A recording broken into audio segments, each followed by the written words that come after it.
forget to hit the bell icon to get all the future notification. Hey hi and welcome back to my channel my lovely manga lovers। तो आज मैं आई race the black dragon के episode 2 को explain करने वाली हूँ। I hope कि आपने एपिसोड 1 की कहानी देख लिया होगा। अगर नहीं देखा है तो जाके पहले उसे देख लीजिए, वरना कहानी समझ में नहीं आएगी। तो मेरे वीडियोस को लाइक करना, मुझे भर भर के कमेंट करना, क्योंकि आपके कमेंट मुझे बहुत ज्यादा मोटिवेट करती है, और मेरे चैनल को सब्सक्राइब कर देना।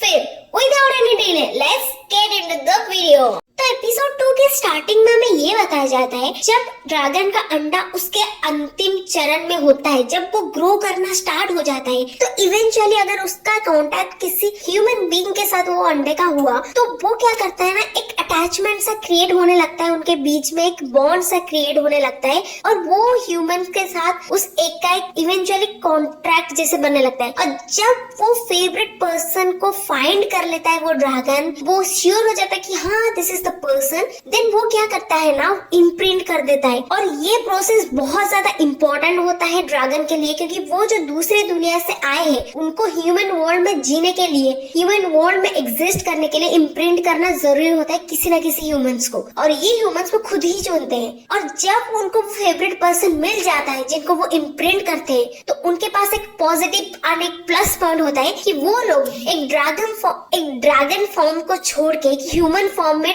खुद को चेंज कर सकते हैं। मतलब वो ड्रैगन ह्यूमन के जैसा बदल सकता है। और हमारी हीरोइन यही हमको बोलती है कि एक्चुअली मुझे नहीं पता कि ये सब सच है या झूठ है, मेरे को नहीं पता, बट हाँ एक्चुअल नोवेल में जो था, ये इसी नोवेल का प्लॉट है। उस नोवेल में यही मेंशन था कि ऐसा होगा, जब भी कोई फेवरेट पर्सन उसको मिल जाएगा, इम्प्रिंट हो जाएगा, तब वो जाके ह्यूमन में चेंज हो सकता है। तो उसके नेक्स्ट सीन में हमें गोलू मोलू सा प्यारा सा क्यूट सा बच्चा दिखाया जाता है, और कसम से कितना ज्यादा क्यूट है, इतना प्यारा है, कितना प्यारा है, एकदम क्यूट सा बच्चा है ये। और असील भी उसको देख के एकदम अमेज हो जाती है, क्योंकि ये इतना प्यारा दिख रहा है कि कोई भी इसको देख के अमेज हो जाए। एंड वो जो बच्चा है वो जाके ना असील से जाके चिपक जाता है। असील बोलती है कि हे, तुम्हें रैंडमली किसी को इम्प्रिंट नहीं करना चाहिए, तुम्हें नहीं पता क्या? तो वो बच्चा बोलता है कि पापा पापा ऐसे क्यूट सा रिएक्शन देने लगता है, और इसको देख के बड़ा मजा आया सच में। तो असील मन में सोचती कि एक ड्रैगन का अंडा, वो भी ऐसे वैसे जगह पे नहीं, एक ग्राउंड में रोल हो रहा था, वो भी मार्केट प्लेस में, एंड वो अंडा अपना लास्ट स्टेज में था, और एक नॉर्मल सा अंडा ड्रैगन के अंडे में बदल जाएगा, ये कोई सेंस नहीं बना रहा है। तो इसका मतलब ये तो नहीं है, क्या पता ये किसी का अंडा हो, किसी ने इसको घुमा दिया हो, हाँ ऐसा हो सकता है, बट ऐसा तो नहीं है कि ड्रैगन का अंडा कोई मामूली सा अंडा है और कोई उसे घुमा दे। इसको तो एक सिक्योर प्लेस में एक अच्छी सी जगह पे हाइड करके रखा जाता है, क्योंकि ये बहुत स्पेशल होते हैं, बहुत प्रीशियस होते हैं। और ऐसा नहीं है कि कोई इसे लूज कर दे, इतनी कीमती चीज को कौन लूज करेगा, अनलेस कोई इंटेंशनली इस अंडे को वहां से चुरा लिया होगा और यहीं कहीं पर फेंक दिया होगा, ऐसा हो सकता है। बट आई डोंट नो, मुझे कुछ नहीं पता ये मुझे क्यों मिला। इतने सारे लोग हैं यहाँ पर, किसी को भी मिल सकता था, पर ये अंडा मुझे ही क्यों मिला, इसका तो कोई भी सेंस नहीं बनता। और ये मन में सोचती कि ऐसा तो नहीं है कि यहाँ पर सारे लोग मुझे जानते हैं, ना तो मैं इनको जानती हूँ ना ये लोग मुझे जानते हैं। हाँ ये बात अलग है कि कुछ लोग एलोरा द बिच नहीं, विच चुड़ैल, उसको जानते हैं। अरे एलोरा असील इसका खुद का नाम है, खुद को ही चुड़ैल बुला रही है, तो उसको जानते हैं, पर मुझे नहीं लगता कि यहाँ पर कोई जानता होगा मुझे। असील उस बच्चे से पूछती कि हे किड, मुझे एक बात बताओ, क्या तुम्हें पता है कि तुम्हें कुछ याद है कि किसने तुम्हें यहाँ पर फेंक दिया था? कुछ याद है तुमको? तो वो बच्चा बोलता कि अब्बा। असील बोलती कि हाँ ठीक है, मुझे समझ आया कि तुम एक के अंदर थे, पर तुम ड्रैगन के बच्चे हो यार, कुछ तो पता होगा, सेल के अंदर कुछ तो साउंड आया होगा आउटसाइड में, कुछ तो सुना होगा तुमने, एनीथिंग लाइक दैट, याद करो थोड़ा सा। तो वो बच्चा हंसते बोलते कि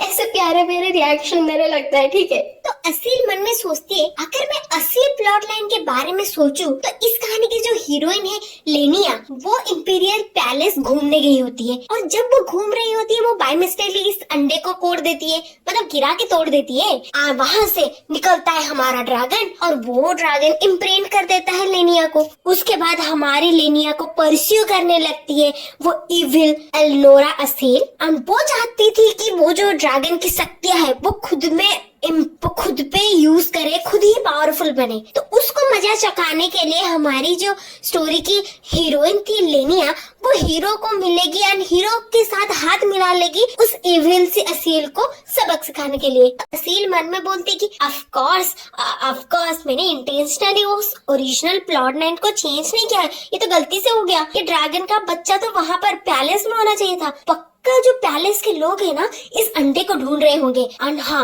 आज सुन आज पॉसिबल मुझे इस अंडे को सॉरी अंडा तो नहीं रहा, इस बच्चे को मुझे आज सुन आज पॉसिबल इसके असली ओनर के पास भेजना पड़ेगा। और वहाँ पर वो बच्चा एकदम क्यूटली सारी बातें सुन रहा होता है असील की। एंड असील उसको पूछती कि हे ड्रैगन के बच्चे, मुझे ये बताओ, ये जो इम्प्रिंट की प्रोसेस है ना, वो तब तक कंप्लीट नहीं होगी जब तक मैं तुम्हें कोई नाम ना दे दूं। हाँ, तो ये बात सुन के वो मुस्कुराने लगता है।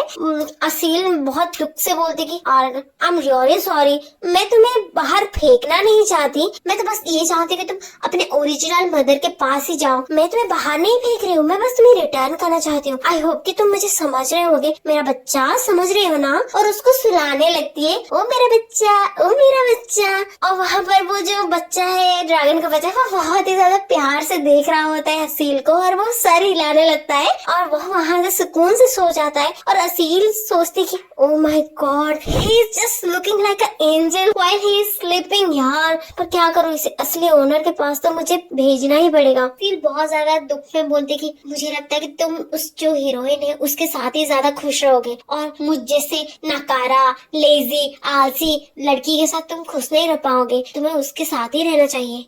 सीन में हमें पुलिस स्टेशन दिखाया जाता है। तो वहाँ पर एक बंदा एंटर करता है और उस पुलिस स्टेशन के अंदर एक मोटू सा आदमी बैठ के झपकियां ले रहा था। तो वहाँ पर वो बंदा जाता है एंड कुछ फेंकता है और बोलता है कि hey, I am the detective from तेजीबा। तो वो बंदा बोलता है कि क्या तेजीबा, वैसे आप कौन हो एंड आप कौन से डिपार्टमेंट से हो? तो वो बंदा बोलता है कि I am from Ajit and I am the commander of the investigation and security bureau. तो वो जो मोटू सा आदमी है वो बोलता है कि क्या ये कमांडर है? ओ माय गॉड, हाँ यार, अनयूजुअल पर्पल आईज भी है इसके पास, इसके नेक के पास गोल्डन कलर का पेन भी है। ओ, लगता है वो जो पहले का इंसिडेंट हुआ था ना, उसी की रिगार्डिंग में आया है। और वो बंदा भी बोलता है कि जो पहले इंसिडेंट हुआ था ना, मैं उस वजह से यहाँ पर आया हूँ। और वो उसके पास गन भी देखता है वो मोटू सा आदमी, बोलते कि बे यार, लगता है कोई बड़ा आदमी है ये। हाँ, हो सकता है। तो हाँ, वो जो लड़का है वो पूछता है कि और मुझे ये बात बताओ, वो जो अल्लोरा असील है उसके बारे में कुछ इन्फॉर्मेशन तुम लोग को मिला? कोई इंसिडेंट वगैरह हुआ क्या यहाँ पर? तो वो जो मोटू सा बंदा है वो मन में सोचता है कि क्या ये रियली कमांडर कायल लेनार्ड है? मुझे नहीं मिलता, हो भी सकता है, नहीं भी हो सकता है। तो वो मोटू सा आदमी बोलता है कि वो जो अल्लोरा असील है ना, वो अभी तक तो कोई प्रॉब्लम क्रिएट नहीं किया है और वो बाहर भी ज्यादा नहीं निकलती और मुझे नहीं लगता कि अभी कोई प्रॉब्लम हुआ है, क्योंकि इस टाउन में तो सारे लोग पीसफुल ही रह रहे हैं, ऐसे कोई प्रॉब्लम नहीं हुआ है। तो वो बंदा बोलता है कि ओह आई सी, और वो बोलता है कि ठीक है, गुड बाय। और वो घूम के बोलता है कि हाँ, और एक बात, ये तुम्हारी सोने की जगह नहीं है, ये पुलिस स्टेशन है, और एक बात ध्यान रखना, जब तुम ड्यूटी पे हो तब सोने की जरूरत नहीं है। तो वो बंदा बोलता है कि ये यस सर। और वहाँ से वो बंदा चल के जा रहा होता है वो टाउन के बीच में, और वो बोलता है कि हाँ, मुझे खुद ही इसके बारे में पता करना पड़ेगा कि सच में असील कुछ कांड कर भी रही है या नहीं। और मुझे नहीं पता, आई एम नॉट श्योर इस बंदे का नाम क्या है, अभी तक हमें रिवील नहीं हुआ है कि प्रॉपरली इसका नाम क्या है। जब भी एपिसोड में आएगा मैं इसका नाम मेंशन कर दूंगी, तब तक हम इसे नाम देंगे हैंडसम मुंडा, टिंग टंग टंग। और वो वहाँ पर असील को देखता है एंड बोलते इज दैट अल्लोरा असील? क्या ये असील है? तो वहाँ पर असील उस ड्रैगन के बच्चे के साथ होती है एंड वो बहुत पीसफुली सो रहा होता है, और ये हैंडसम मुंडा देख के बोलते कि क्या एक बच्चा है? वो जो असील है वो एक खतरनाक से आदमी के पास खड़ी हुई होती है। तो ये हैंडसम मुंडा बोलता है कि वैसे ये दोनों क्या बातें कर रहे हैं, कुछ खतरनाक प्लानिंग तो नहीं कर रहे? इनकी शक्ल देख के तो यही लगता है कि कुछ खतरनाक खिचड़ी पका रहे हैं ये लोग। तो क्या होता है ना, वो जो असील है उस बेबी को दे देती है उस खतरनाक से आदमी को। तो ये हैंडसम मुंडा बोलता है कि व्हाट द हेक, ये क्या करने की कोशिश कर रही है? इस बच्चे को इस खतरनाक आदमी को दे दिया इसने, पता करना पड़ेगा क्या चल रहा है। नेक्स्ट सीन में हमें इवनिंग का सीन दिखाया जाता है, जहाँ पर वो जो असील के घर के बगीचे पे हमारा प्यारा सा क्यूटी भाई बैठ के रो रहा होता है एंड बोलता है कि मुझे फिर से फेंक दिया, इन्होंने मुझे अपने आप से दूर कर दिया, इन्होंने मुझे फिर से वापस कर दिया। बोला था, ओ मेरा बच्चा, ओ मेरा क्यूट बॉय, ओ मेरा हनी। ये बात ध्यान से सुनो, अगर तुम इस अंकल के साथ कैपिटल में जाओगे ना, तो वहाँ पर कोई है जो तुम्हारा इंतजार कर रहा है, तुम उसको इंतजार करवाना चाहते हो क्या? तो ये जो बच्चा है बोलती तो वहाँ पर क्या होता है ना, आदमी है ना, वो बोलता है कि ओ क्यूटी पाई, हम दोनों चलेंगे ना कैपिटल। और वो इतने खतरनाक हुए में बोल रहा होता है, वो हमारा क्यूटी पाई बहुत ज्यादा डर जाता है इसको देख के। और ये बंदा बोलता है कि ओ कम ऑन, अंकल के पास नहीं आओगे तुम। तो ये बच्चा बहुत ज्यादा डर जाता है एंड वहां से एकदम उससे कूद जाता है वहां से, और वो भाग जाता है वहां से। तो वो बंदा चिल्लाने लगता है कि हे तुम कहाँ भाग रहे हो, वापस आओ मेरे पास। तो वही बात सोचने के बाद ना हमारा जो क्यूटी भाई है वो और भी ज्यादा जोर जोर से रोने लगती है, और भी ज्यादा जोर जोर से रोने लगता है। बोलते कि मुझे लगता है ना पक्का ये मुझसे बहुत ज्यादा नफरत करती है। 5 बार, नॉट अ सिंगल टाइम, 5 बार इन्होंने अपने आप से मुझे दूर कर दिया। आई हेट हर, मैं इनसे नफरत करता हूँ। तो वहाँ पर कोई बोलता है कि हे लिटिल वन, क्या तुम अपने रास्ते भूल गए हो? तो वो हमारे क्यूटी भाई बोलता है कि कौन हो आप? हमारा हैंडसम मुंडा बोलता है कि और क्या तुम अपने मॉम से दूर हो गए हो? एंड बूम, आज का एपिसोड यहीं पर खत्म होता है। आज का एपिसोड बहुत ज्यादा मजेदार था। आई जस्ट लव इट यार। हंस के मेरा पेट दुख रहा है। मैं जब रिकॉर्ड कर रही थी ना इस चैप्टर को पढ़ के, इतनी जोरों से मुझे हंसी आ रही थी। आई होप कि आज का पार्ट आप लोग को पसंद आया होगा। अगर पसंद आया तो मुझे कमेंट करना, ठीक है? Bye bye, I love you guys.